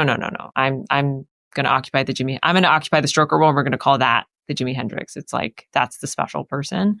And I can only speculate as to why it's possible that she thought that, as the CEO of this company, she couldn't be showing her genitals to, 1,000 people. I'm not sure, but it's just, questions that you probably never thought to contemplate. But then once you enter this world, you get to contemplate that. Listen, I'm relatively shy. I cannot imagine exposing my genitals to a room full of people and then being stroked and being theoretically brought to orgasm in front of all these people. I question whether or not I guess some people are exhibitionistic or whatever, and they get off on it, and they really do get off. But if people are in a room watching this and you're in this very vulnerable, intimate state, and then you're also in this kind of culty, kind of social environment, and you're sort of expected to perform, right? So I'm are people faking it and the gasping and they're mic'd up?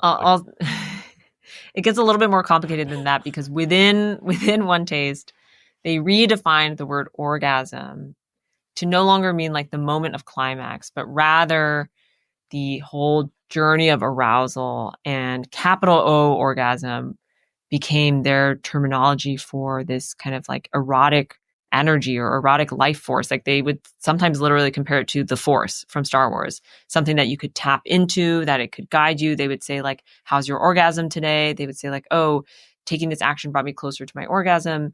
And they don't mean climax. And in fact, in some corners of the one taste world, there was like this idea that having what we would think of as a climax, or would maybe call an orgasm, that was like kind of a second tier sexual experience. Nicole would even sometimes deride it as a crotch sneeze, which is a phrase that once I heard it, I have never forgotten. You can't unhear crotch sneeze. I have to give her credit. She is good with words. Yeah. And so crotch sneeze, she would be like, oh, it's just a crotch sneeze. Like she would say that, the pursuit of what we would think of as like climax or orgasm is sometimes like holds the entire sexual act hostage. And to be clear, like, I think there's actually something really refreshing about that view. Like, so many women and men feel this pressure to be like, well, I need to like get to this endpoint during sex. And like, if I don't, that means everything on the way was a failure. Like it really does relieve this pressure to perform in some sense.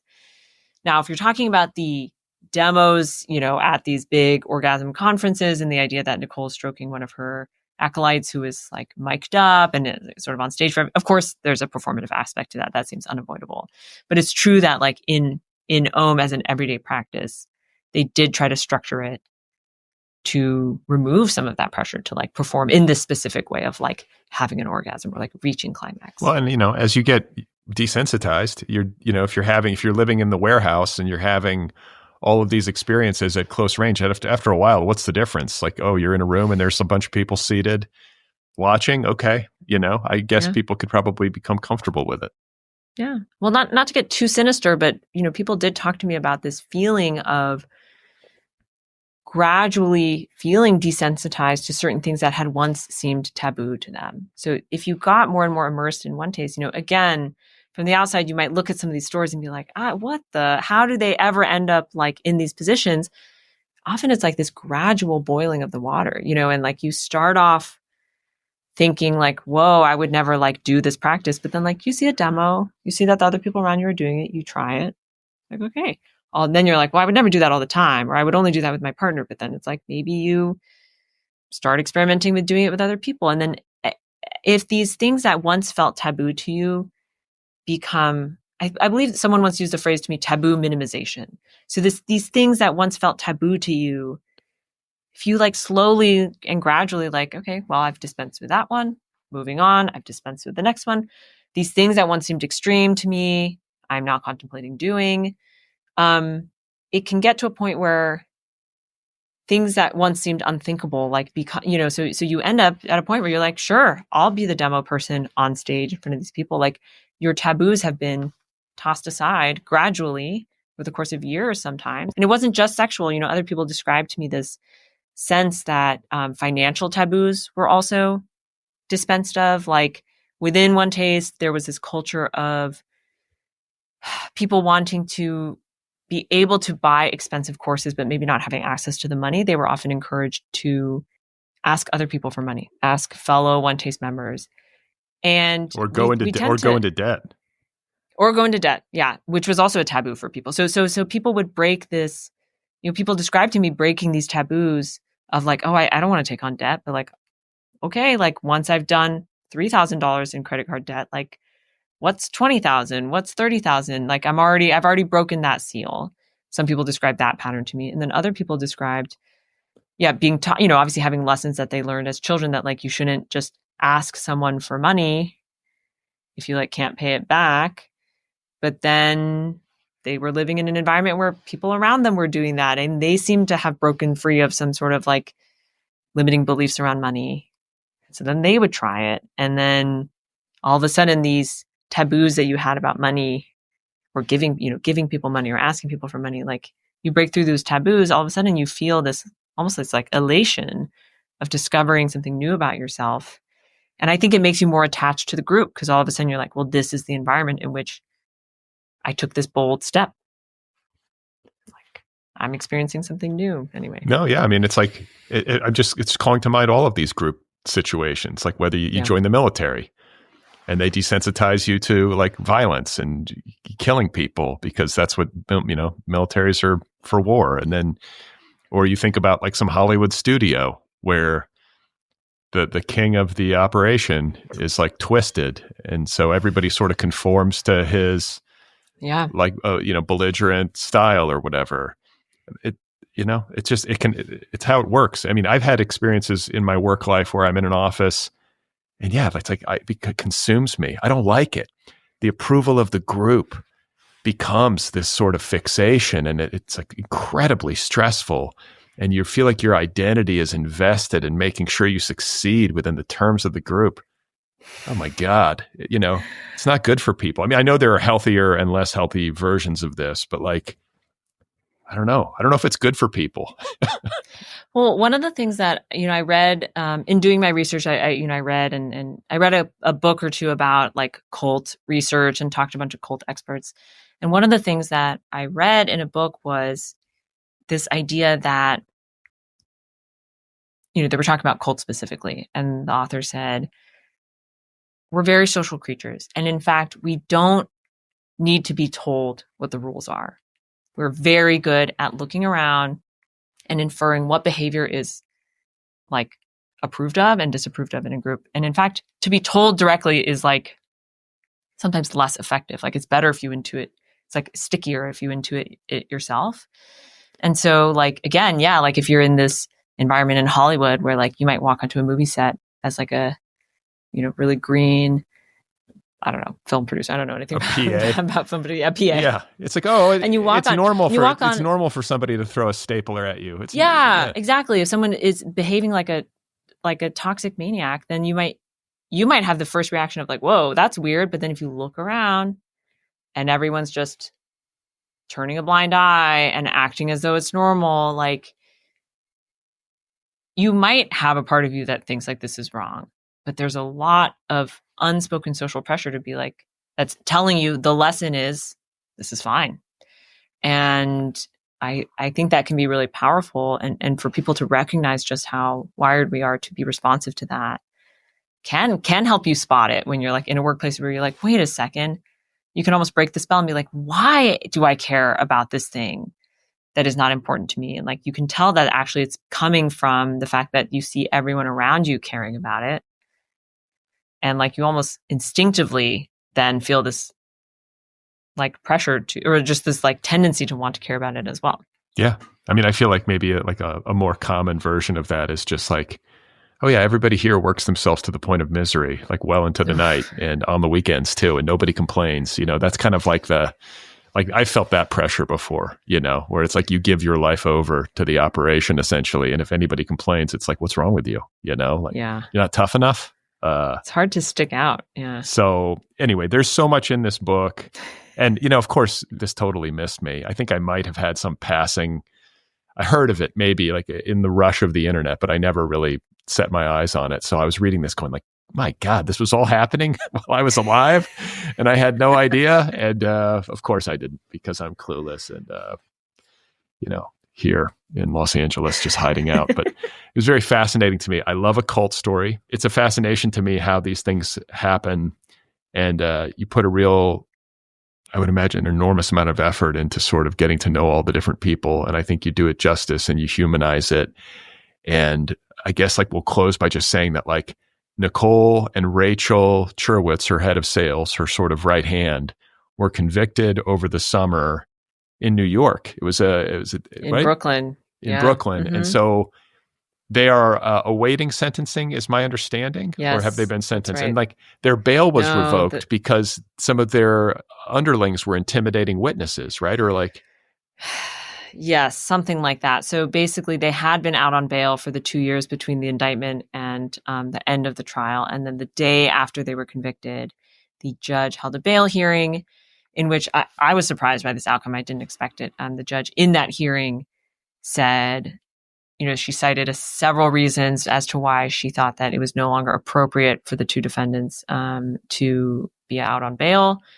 Some of it was like, I just think you're a heightened flight risk now that you've been convicted. And then some of it was in reference to like behavior that the judge saw from One Taste associates that she deemed like, intimidation or sort of like misbehavior that then caused her to revoke the bail. And then the two women were taken into custody right then. Like U.S. Marshals officers walked into the courtroom. Everyone was like gasped. And then they were like led out the side door. What did Nicole, did she do like a prayer, like a hands together bow or what? Yeah, probably waved or something like that. I think I have it in the book. Either waved or like hands together. I mean, she's even in the courtroom, I went in almost every day and, Nicole is there in the courtroom and she's not speaking, like her lawyers are the ones speaking, but she was very animated. Like she would turn around and look at her supporters in the gallery and put her hands on her heart and like wave to people when they came in. And when I interviewed some jurors afterward, once the trial completed, several of them mentioned to me that Nicole would like look at them during the court case and try to like make eye contact with them. And she's very like, even if she wasn't able to speak, she was like really trying to project her energy throughout the courtroom, which I thought was very interesting. I'm Sicilian. I think she's Sicilian. Is that a Sicilian thing? Yes. I guess she would call it that. She would say that like, she gestures a lot with her hands and she would always refer to that as like part of her, Sicilian heritage. This is a fascinating book. Fascinating story. It's got to feel like you've run a marathon reporting on it and then writing an entire book about it. And that's correct.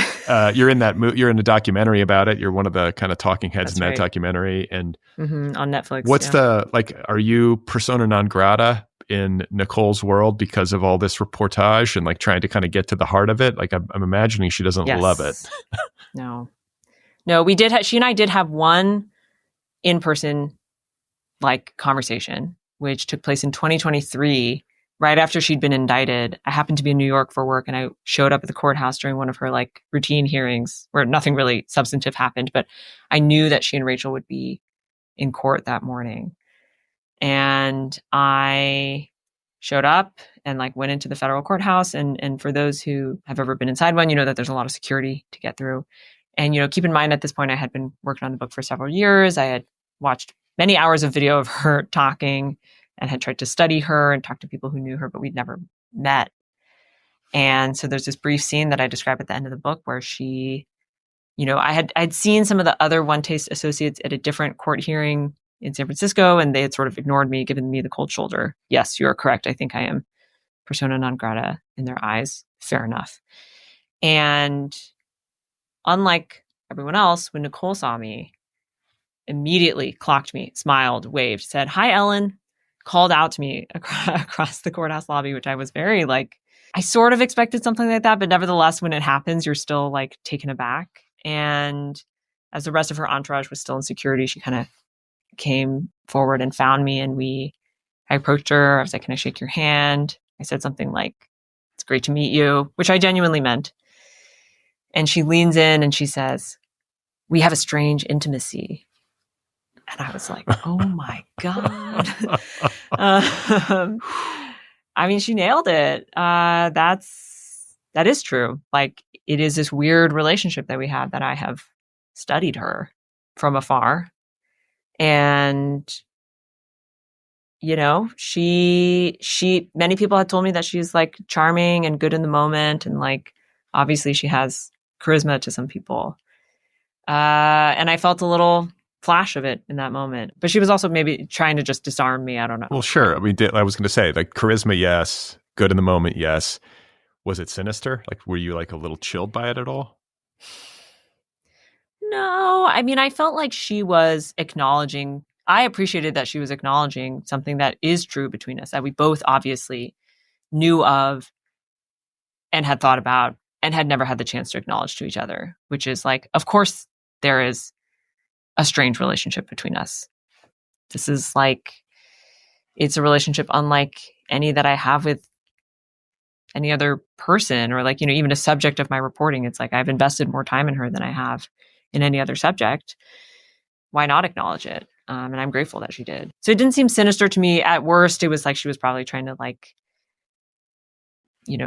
charm me to disarm me, but it didn't, then I was just sort of like, okay, see you in the courtroom.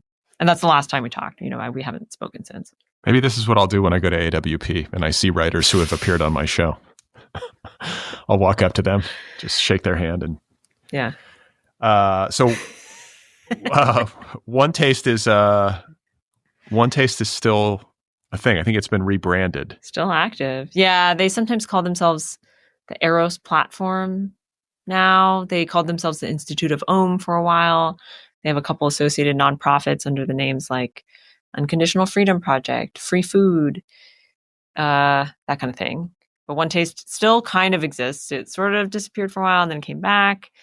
And they're still offering classes. Like in the last month or two, they offered a revival of their coaching program, which was once their like marquee training program. They are now calling it the Connection Program. I believe it does not have a coaching element, but that is an intentional choice to reference it. People often call it the coaching program CP. So they're like, we have another CP again. So, I mean, there is energy, volition, and resources apparently to continue to offer courses. I'm not sure for how long they'll be able to, but they are still doing it. What do you think is the future for Nicole and Rachel? Like, do you have a sense of what their sentencing parameters would be? And I just have a suspicion based on my reading of it that we haven't heard the last. Like, I don't think this is somebody who is cowed by her conviction. No. I mean, aren't they appealing to Trump for a pardon? Of course. Like, I feel like they have not officially said that is their strategy. However, I think reading between the lines, it's clear they've made some strategic decisions that would make a pardon easier. And then when asked if she would accept or if she is seeking a pardon, Nicole's defense attorney said something like, I'll always take a pardon. They're definitely not ruling it out. And based on the other pardons that we've seen come through, it's not out of the question that could happen.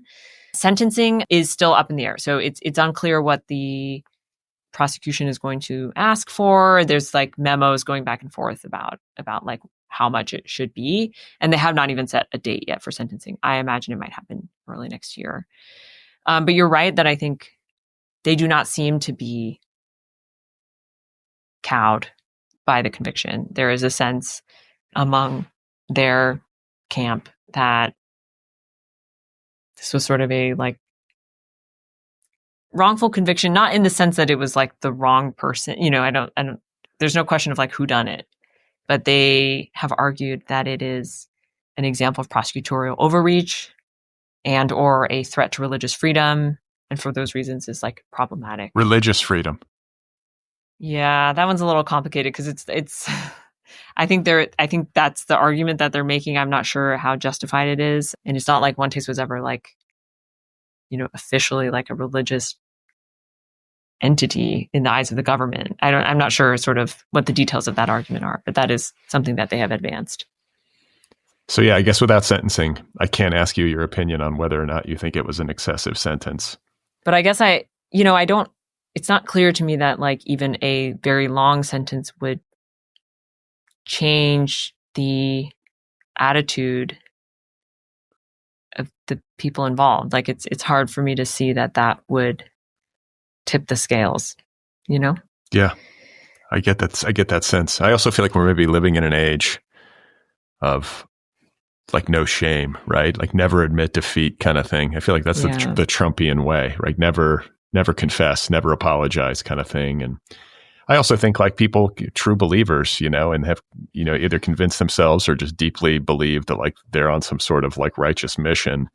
Mm-hmm. And I guess like we'll close by just saying like in all of your reporting, you talk to so many different people involved in the movement. Like, do you have a sense of the balance? Because as you said, there's people like Nicole and Rachel who probably view what they've been up to as benign. And then you have people who are like claiming to have been deeply harmed by the community. Mm-hmm.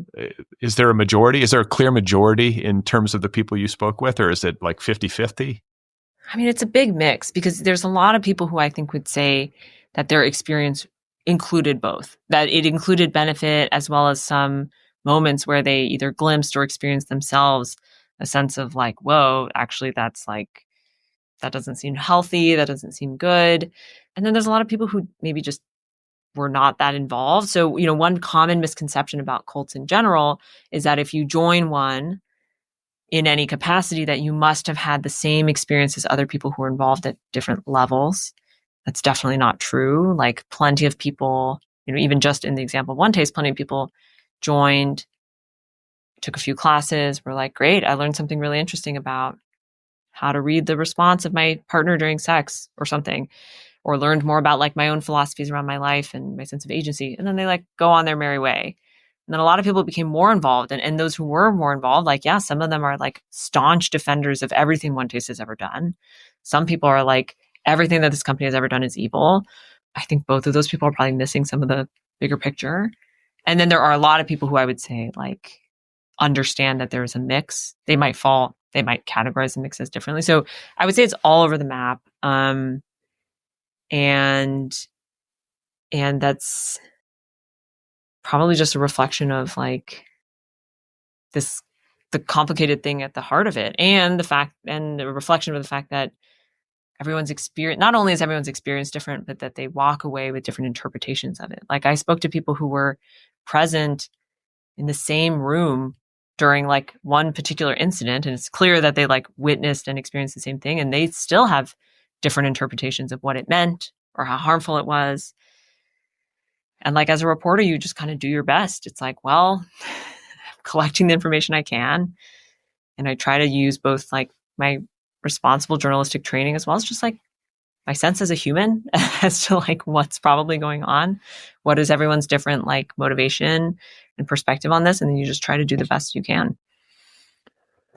So I have to imagine you're going to be taking a break from book writing after putting all of this work into it. But what else you got going on? What are you reporting on these days? Do you have other projects that are going to lead you into the future? Yeah, right now I'm reporting a lot on AI. This is kind of like where I spend my time in my day job at Bloomberg. And my colleague and I just put out a big story about people who have experienced like people who have lost grip on reality while having like long and involved conversations with chatbots. So like ChatGPT, mostly ChatGPT, or other services like Claude or Gemini. And, some of these people ended up hospitalized for psychosis. Many of them had delusions in which they believed that they had made some sort of breakthrough or turned the chatbot sentient. And I was actually surprised there are a lot of parallels to cult dynamics there. Someone even described it as like a cult of two, where it's like you and the chatbot, and you feel like you've made this special discovery. You have a sense of purpose and mission. It is isolating you from your friends because you're spending 10 hours a day chatting with the chatbot. Anyway, I could go on, but that has been fascinating for me. I definitely want to be writing more about human social impacts of deepening relationships and reliance on chatbots for minors, for adults, for people in all situations. I think that we are just at the beginning of something really momentous in that arena of life. And I'm curious to see, and a little afraid, but curious to see what the like second, third, and fourth order ripple effects of that are. And you're right that I think another book, look, maybe someday, but one thing that really sustained me, and I'm sure your listeners will relate to this, is like one of the things I'm most grateful for with this book project is how passionate I was about the subject and how much that sustained me during the long winters of like, I don't know, 2022, when I was like, I don't even know when this book is coming out. I still have to do so much work on it. It felt so far away. I was grateful that I really cared about the topic, that it would get me inspired, that it would get me like, that I really felt like it was an important story to tell, that I had a special perspective on. And so I think unless I would ideally, if I write a book again, I would like to be about a subject toward which I feel the same passion that I think will carry me for 3 to 5 years because it does take a long time. Yeah. And that's my hope. But it was like a creative challenge that I treasure. Like I knew that I could do it because I had done all the building blocks of it professionally, but I had never attempted something of that scale. And that felt really good to me, this sense that I was right at this growth edge of like, I knew I had all the skills to write a book like this, and I had never attempted anything close to it. And then so feeling like I was ready, but also it was new, that felt really good to me. Well, congratulations again. It was Thank great you. to talk with you. I both look forward to and am terrified to read your next book about AI. It's I'll take it as a compliment. Yeah, it's inevitably. I mean, honestly, like there's going to be something. You can just feel it coming with this AI world. Like there's going to be a story, and I'm sure you're in a good position to sort of figure out what it's going to be. But I wish you well, and I thank you for the time. Thank you so much for having me. This was really fun. Okay, there we have it. That was my conversation with Ellen Huet, author of a new book called Empire of Orgasm: Sex, Power, and the Downfall of a Wellness Cult. It's out there now from MCD Books in a beautiful hardcover edition. Go get your copy immediately. You can find Ellen on the internet at ellenhuet.com. That's Huet. And you can follow her on Instagram and I believe Blue Sky. One more time, the book is called Empire of Orgasm. And if you like cult stories and you like sex stories, sex cult stories, this is it. It's got everything. Don't forget to subscribe to this show wherever you listen. You can also subscribe on YouTube, and you can follow me on Instagram and Blue Sky. Sign up for my newsletter at bradlisti.substack.com. If you appreciate this show, if it means something to you, if it delivers something beneficial to you on a weekly basis, please support the show over at patreon.com/otherpplpod. Throw a few bucks into the hat, keep things going. If you want to join my book club or get an Other People t-shirt or a sweatshirt as we head into the winter here in the Northern Hemisphere, you can join the book club, get apparel over at otherppl.com. And if you want to get some deep dive courses, the website is www.deepdive.audio. Check it out. And finally, if you have a couple of minutes and you want to do me a favor, make me happy, if you want to be nice to me, please give this show a rating and write a little review. So over at Apple Podcasts, wherever you listen, rate it, review it. It helps the show find new listeners. All right, so that brings us to the end of this episode. We're done. We've completed the journey, and I hope you liked it. It was a fun talk. And I need to do more books like this, narrative nonfiction, books that get into some sort of, I don't know, complicated quagmire of human malfeasance. You know what I'm saying? It's just fascinating to talk to somebody about something that just happened. Cults are endlessly interesting to me. So, good times. And I'll be back on Thursday with a brand new episode of Brad and Mira for the Culture. I'll be joined as always by my friend and co-host, who is often, like let's just say always, she's always very stoned. She is a prodigy, a THC prodigy from the streets of Venice, California. I mean, we're talking like 200 milligrams a day, just casually. And yet you can't really tell. There's not like some big stoner thing happening in her delivery. Well, I guess I say that there's really I've only known her to be this way. So I only know her delivery in one way. But it's much different than mine would be if I were on a similar dose. Let's just put it that way. So, I don't know. It makes for an interesting dynamic. I'm sober. I'm old. Mira's very high. And she's young. And we talk about pop culture. That's the show. It is irreverent and debased. Once a week on Thursdays. So that's happening soon. All right?